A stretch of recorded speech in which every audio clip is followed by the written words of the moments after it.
Doctor Chinnamail Anji Reddy గారు ఉమ్మడి కరీంనగర్, ఆదిలాబాద్, మెదక్, నిజామాబాద్ పట్టభద్రుల బీజేపీ ఎమ్మెల్సీ అభ్యర్థిగా మీ మద్దతు కోరుతున్నారు.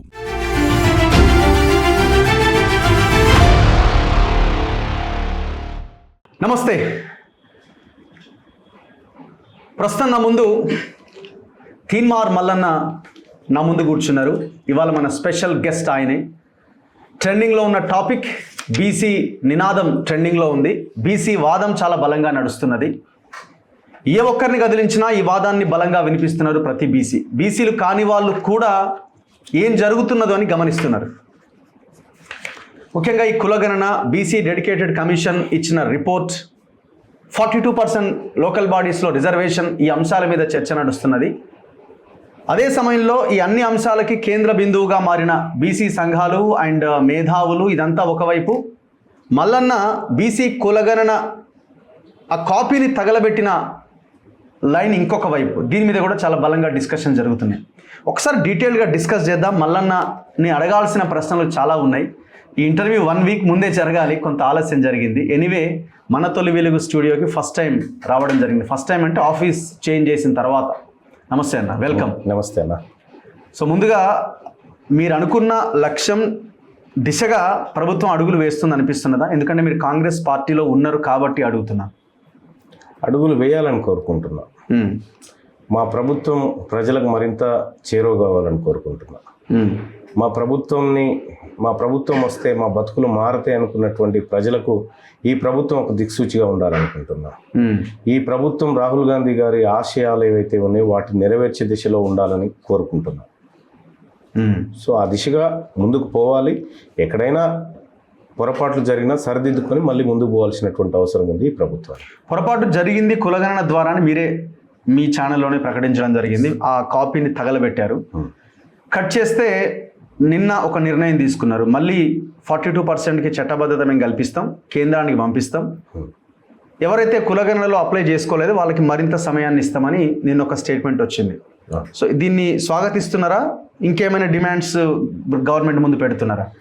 రైట్. ఇప్పుడు మాకు కాంగ్రెస్ పార్టీ కామారెడ్డి డిక్లరేషన్లో ఈ ప్రజలకి 42% రిజర్వేషన్ స్థానిక సంస్థల్లో కల్పిస్తామనేటువంటి మాట చెప్పింది. సో కాంగ్రెస్ పార్టీ చెప్పిన మాట నెరవేర్చడం కోసం ప్రయత్నం చేస్తుంది. 42% రిజర్వేషన్ చట్టబద్ధత కల్పిస్తామనేటువంటి మాట డిప్యూటీ సీఎం బట్టి విక్రమార్క గారు చెప్పినారు. సో ఈ ప్రజలకి తాత్కాలికంగా కాంగ్రెస్ పార్టీ ఇస్తానటువంటి హామీ అంతే. కాబట్టి దాన్ని స్వాగతిస్తాం. కానీ ఇక్కడ మనం గుర్తించాల్సినటువంటి పాయింట్ ఏంటంటే, ఇప్పుడు ఎస్సీలకు 15% ఇస్తున్నాం, తర్వాత ఎస్టీలకు వచ్చేసి 10% ఇస్తున్నాం, ఆ తర్వాత మనకు బీసీలకు వచ్చేసి ఇప్పుడు 42 అనుకున్నా, ఆ తర్వాత ఫిజికల్లీ ఛాలెంజ్డ్ పర్సన్కి 4%, స్పోర్ట్స్ 2%, ఈడబ్ల్యూఎస్ 10%. సో ఇట్లా మనకి ఒక 81% రిజర్వేషన్ దీని ద్వారా అవుతుంది. మరి మిగిలినటువంటి 19% రిజర్వేషన్ ఎవరిది? సో ఇది ఇప్పుడు లేవనెత్తున్నటువంటి ప్రశ్న. 61% ఉన్నటువంటి బీసీలకు 42% రిజర్వేషన్ అన్నప్పుడు ఆ మిగిలిన 19% కూడా బీసీలదే. ఓకే, ఆ మిగిలిన పర్సెంటేజ్ కూడా బీసీలదే. కాబట్టి ఎట్లాగో మనం ఎవరి వాటా వాళ్ళకి, ఇప్పుడు ఓసీల వాటా ఈడబ్ల్యూఎస్ రూపంలో తీసుకున్నారు, ఎస్సీల వాటా వాళ్ళ జనాభా తామాషా ప్రకారం వెళ్ళిపోయింది, ఎస్టీల వాటా వాళ్ళ జనాభా తామాషా ప్రకారం వెళ్ళిపోయింది.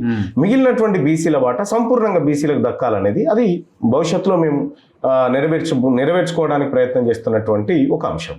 సో మీరు ఇప్పుడు ఫస్ట్ అయితే 42% ఎట్లా సాధించుకోవాలన్న దాని మీదనే స్టిక్ ఆన్ అవుతున్నారు. సో భవిష్యత్తులో ఆ 19% కూడా మాదే అన్న డిమాండ్ 100% మాదే కదా. ఇప్పుడు ఎందుకంటే అప్పర్ క్యాస్ట్ జనాభా వచ్చి 6.98% అనేది మన గత లెక్కలు కానీ ఇప్పుడు ఉన్నటువంటి లెక్కలు కానీ దాదాపుగా అంచనాలు కనిపిస్తూ ఉన్నాయి. సో 6.98 వాళ్ళకి 10% ఇచ్చారంటే అందులో 3% ఉంది. ఆ 3% బీసీలది. అది ఓకే. ఆ 3 దీంట్లోకి రావాలి, ప్లస్ ఈ 19 కలవాలి, అప్పుడు మనకి 61% అవుతుంది. తద్వారా బీసీలకు సంపూర్ణమైనటువంటి అవకాశం ఉంటుంది. సో ఇక్కడ కేవలం బీసీల రిజర్వేషన్ అమలు చేయడం కోసం ఇందిరా సహాని కేసును 50% దాటకూడదు అనేటువంటి ఒక అడ్డంకిని సృష్టిస్తూ ఉన్నారు. సుప్రీంకోర్టు ఒక జడ్జిమెంట్ ఇచ్చిన తర్వాత 6 నెలలకి తన జడ్జిమెంట్ని ఉపసంహరించుకొని కొత్త జడ్జిమెంట్ ఇస్తుంది. కానీ 35 సంవత్సరాల కింద ఇచ్చినటువంటి బీసీల జడ్జిమెంట్ మాత్రం ఇంకా దాన్ని అలాగే ఉంచింది. అనేకమైనటువంటి కేసులు బెంచ్ మీద ఉన్నప్పటికీ బెంచ్ అవి విచారణకు రావట్లేదు, మూలబడిపోతూ ఉన్నాయి. సో దానికి అనేకమైనటువంటి కారణాలు ఉన్నాయి. ఎందుకంటే బీసీలలో బీసీ జడ్జులు లేకపోవడము, కొంత అప్పర్ క్లాస్ జడ్జెస్ ఉండడం వల్ల అది మూలకు పడిపోతున్నటువంటి పరిస్థితి. సో నేనేమంటున్నానంటే ఇప్పుడు ఈ దేశంలో బీసీల కోసం చట్టాలు చేయాల్సినటువంటి సమయం ఆసన్నమైంది. కాంగ్రెస్ పార్టీ ప్రభుత్వం తెలంగాణ రాష్ట్రంలో 42% రిజర్వేషన్ కోసం అసెంబ్లీలో చట్టం చేసి దాన్ని పార్లమెంటుకు పంపించేటువంటి ప్రక్రియ మొదలు పెడతాము, అవసరమైతే అఖిల పక్షాన్ని తీసుకొని ఢిల్లీకి పోతామని చెప్పి రాష్ట్ర ప్రభుత్వం చెప్పింది. ఇది శుభ పరిణామం.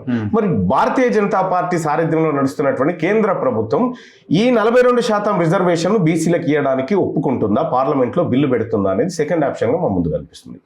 అప్పుడు భారతీయ జనతా పార్టీ అధ్యక్షుడిగా బీసీని చేసినా, లేకపోతే బీసీలకు అత్యధిక సీట్లన్నా, లేకపోతే బీసీని ముఖ్యమంత్రి చేస్తామని ఎన్ని బోగస్ కట్టు కథలు చెప్పినా కూడా అల్టిమేట్ గా బీసీలకు కావాల్సింది చట్టబద్ధమైనటువంటి రిజర్వేషన్ పార్లమెంట్లో ఆమోదించబడాలి. సో కాబట్టి బంతి నెక్స్ట్ భారతీయ జనతా పార్టీ నడిపిస్తున్నటువంటి ఎన్డీఏ ప్రభుత్వంలోకి వెళ్ళిపోతారు.